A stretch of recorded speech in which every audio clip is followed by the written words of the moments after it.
Évidemment, penser à ouvrir un espace de discussion et de dialogue. Là, je vais juste le remettre en contexte pour voir. Là.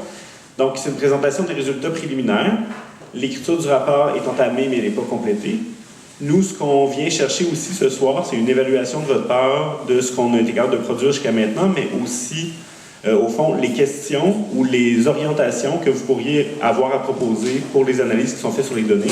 Donc, d'une façon partielle, je vais revenir un peu sur le type d'informations qu'on a. Comme, on est capable de décrire c'est quoi le processus de la CPRP, on est capable de parler de comment ça s'est passé à l'intérieur, c'est quoi les limites, c'est quoi les problèmes qu'on a eus.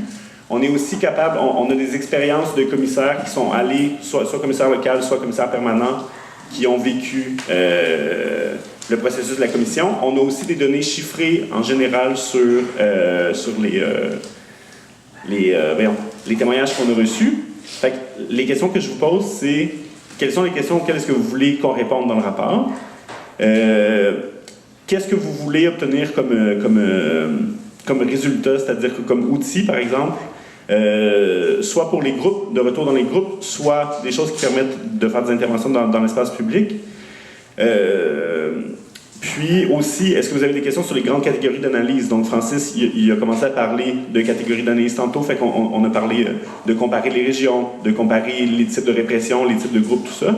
Est-ce qu'il y a des types d'analyse que vous aimeriez voir ressortir? Je me suis permis quelques exemples, mais vous n'êtes pas obligé d'aller dans cette direction-là, vous pouvez, c'est libre. Là. Mais par exemple, on pourrait essayer de voir l'explication, de visualiser, de rendre clair c'est qui les acteurs qui sont liés à la répression politique, qui sont les personnes qui sont responsables pour que ça soit un retour, que ça soit clair, que ça soit facile dans les cas où est-ce que nous on a eu accès. On pourrait avoir des études de cas, donc par exemple dire ce qui se passe dans le mouvement écologiste, puis ce qui se passe, la répression qu'il y a eu sur les communistes, ça se ressemble en fait, voici comment, voici pourquoi. De peut-être nommer des cibles pour la contestation, peut-être, ou dire, en fait, faire un historique de la contestation qu'il y a eu de la répression politique pour qu'elle ressorte plus clairement. Ça pourrait être de documenter, de faire une structure de documentation permanente de la répression pour qu'on puisse comparer des cas, comme que quand quelque chose arrive, là, on soit capable de dire, en fait, c'est déjà arrivé 16 fois, voici les cas qu'on a, puis c'est ça. Ou une analyse politique plus large qui pourrait peut-être ressortir. À ce moment-là, ben, tout le monde ici dans la salle n'a pas la même analyse politique, fait qu'on ne va sûrement pas s'entendre ce soir, mais ça peut être quelque chose dont vous voulez discuter. Fait que je vous ai donné comme des exemples, j'ai peut-être trop orienté, mais ma question au fond c'est, avez-vous des questions? Je parlais vite, hein? Excuse. Ah, est-ce que tu veux le micro? T'es correct? Ben, j'ai une bonne voix, mais peut-être que ça prend ça. Peut-être que j'aurais une question ou un commentaire, mais je vais la retenir, je n'y ai pas réfléchi. Ce que je veux rappeler à tout le monde, c'est que si vous n'avez pas eu le temps de le dire à vos amis, ou moi, je n'ai pas eu le temps d'inviter les 1200 personnes que j'invite à l'entour de Montréal d'habitude, parce que d'ailleurs, il n'y avait pas grand place, c'était pas un gros auditorium. Si vous avez manqué des bouts de la conférence, là, vous étiez distrait, puis je voulais dire ça au cas où j'oublie de le dire avant de partir. Dites à vos amis que tout ça va être archivé. On va avoir l'archive sur 99media.org. Puis mon tour viendra peut-être plus tard. Simon Bussier, 99 Médias. J'en ai une question. Quels sont les délais dans lesquels on peut s'attendre à voir le rapport officiel final? Je suis journaliste, je suis là pour poser les questions les plus tard.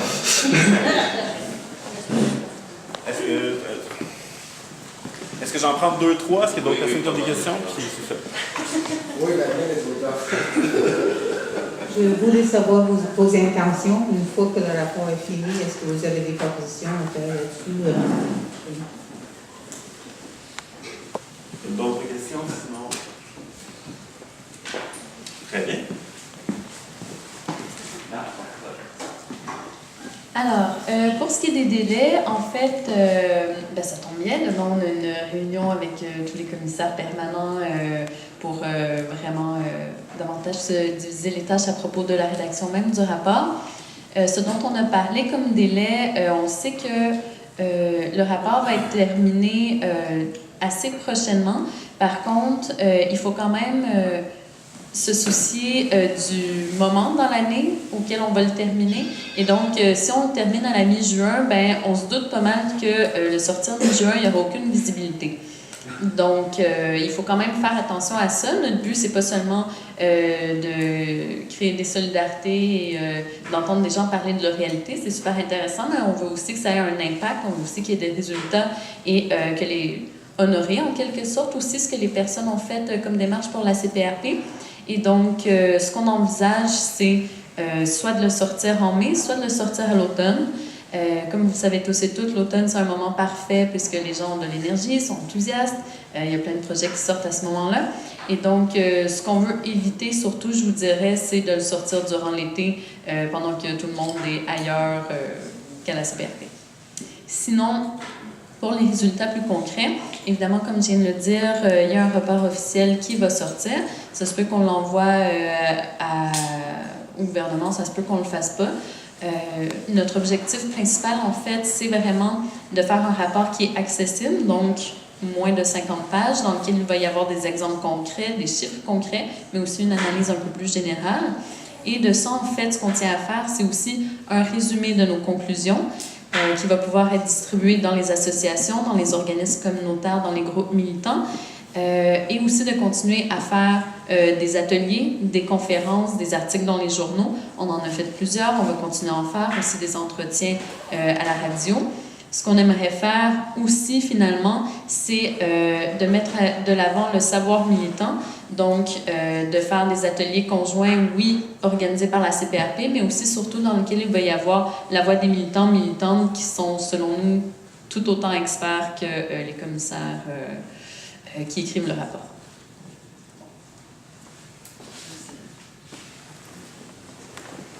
Je vais peut-être juste rajouter un truc sur ça, sur la question de la répression politique aussi. Nous, on reste à l'affût pendant et on distribue l'information. Donc, à partir des analyses qu'on a déjà faites, mais aussi à propos de qu'est-ce qui se passe dans l'actualité. Donc là, il y a des grèves étudiantes qui vont commencer.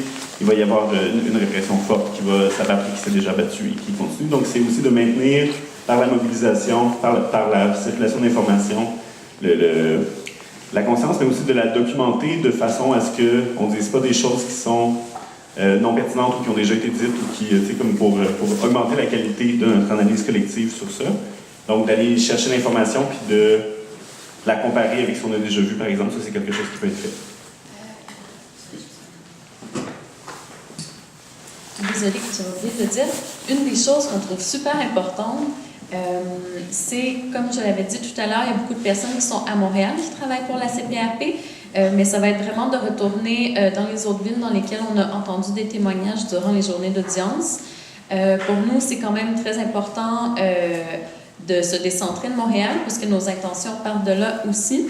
Et donc, il y a aussi des outils de formation qu'on est en train de faire pour que les personnes dans d'autres villes, sans la CPRP, sans les militantes permanents, puissent faire des ateliers, puissent faire des conférences, puissent en parler, et donc vraiment redistribuer là, ce savoir-là le plus possible.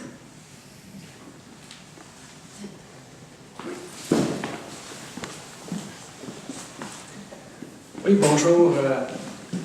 Moi, je suis un résident de Laval, puis je me demande, j'ai l'impression qu'il ne se passe rien là-bas, ni à Laval, ni dans la Couronne Nord. Puis pourtant, en 2012, je pense que c'était le dimanche qui a suivi la fameuse manif du 22 mars 2012. Il y avait une manif qui, je pense, c'était partie du cégep Montmorency, qui s'est rendue au Palais. Jean Charest se trouvait là, je ne me rappelle plus pour quelle raison.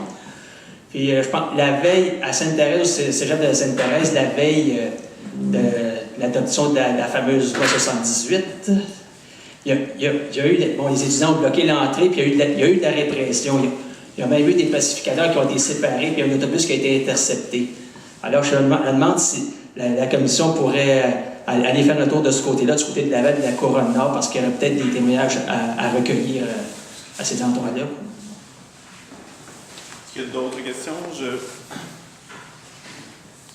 avez fait un mouvement? Non? Oui. Oui, bonjour. Ma question, c'est avez-vous pensé dans la production du rapport à peut-être identifier là, des aspects qui pourraient particulièrement toucher, comme le Québécois moyen qui n'est pas nécessairement militant, là, la personne de Rosemère. Puis avez-vous pensé aller vers une analyse des coûts financiers, c'est-à-dire des camions à Rouen, puis des choses comme ça, ça coûte de l'argent, puis en tant que contribuable, on paye pour ça. Donc je me demandais si vous aviez pensé aller de ce côté-là.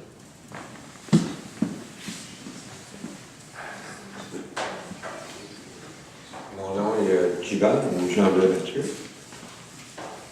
Je pense pas tout le temps, là, je l'ai fait. Alors, ma question, elle déborde un peu du Québec, mais je trouve que c'est important, là, vu qu'il y a beaucoup de Québécois qui sont allés au G20 et tout ça. Puis il y a des enjeux qui sont vivants dans le moment. Puis à la fin de mon commentaire, je vais vous dire c'est quoi le film le plus important à voir au mois d'avril au Québec, qui est déjà sorti au Rendez-vous du cinéma québécois.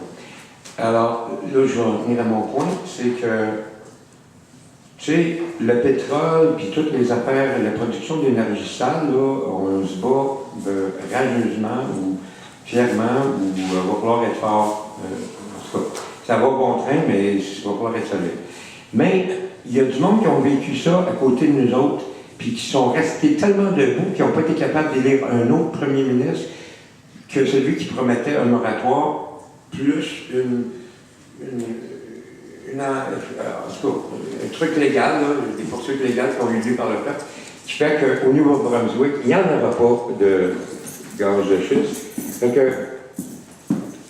on peut aller. Moi, je suis prêt à trouver une équipe ou à trouver du monde qui sont prêts à aller à ramener des témoignages de ce côté-là, parce qu'il y en a du vécu là-bas. Là.